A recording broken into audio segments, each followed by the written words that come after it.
on Social Security for their income than any other source. So it's crucial you get the most out of it. Financial expert Joe Bert joining us now to talk more about the 3 keys to maximizing your benefits. Joe, good morning. Good to see you. Good to be here. So some tough things to get through here and a lot of details, but we're going to start with the first key, avoiding the one-size-fits-all strategy. Yeah, unfortunately, most people do what their parents did, and oftentimes they claim the benefit at 62 because that's the first time you can get it. I'm going to Social Security, I'm going to get my money.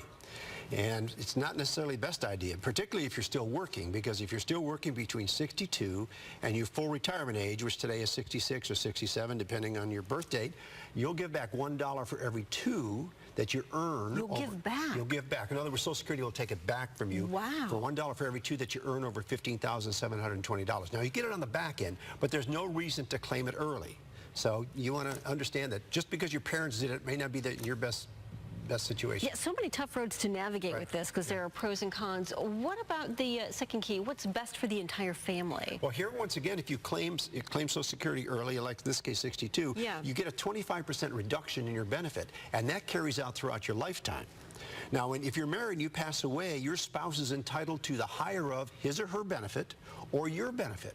So if you claim the benefit at age 62, you've got that reduction throughout your lifetime. You pass away, that's what your spouse may be stuck with for his or her lifetime. Oh, wow. So you got to be careful when you do this, and it takes planning. Unfortunately, many people don't plan. I see it in my practice. Clients come in the door, people have already retired, made the irrevocable decision about Social Security, and said, gee, I wish I would have known.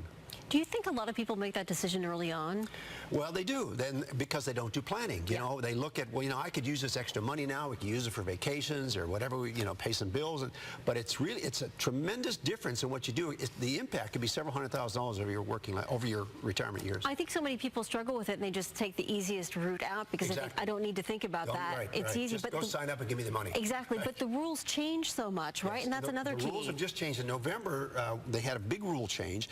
If you are going to be 66 by May the 1st, and your spouse is already age 62, you have until April 29th to file and suspend or do what's called a restricted application.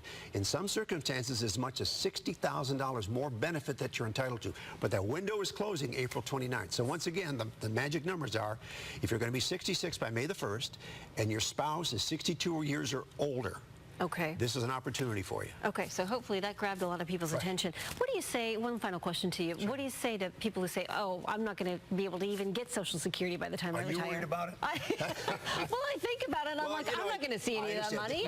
I don't feel like I am, to be honest with you. Social Security will always be there, but the younger generation, I predict, will have to wait longer and probably get less. But Social Security will always be there. And they do really need to make some adjustments in it simply because of there's a lot more people in retirement that are paying into the system. But it can be tweaked very easily by delaying the retirement age and also increasing the threshold, the income threshold where Social Security taxes are withdrawn from your paycheck. Sure, and fewer people behind them paying into the system too. That makes a difference. Joe Bert, always a pleasure. Thank you so much.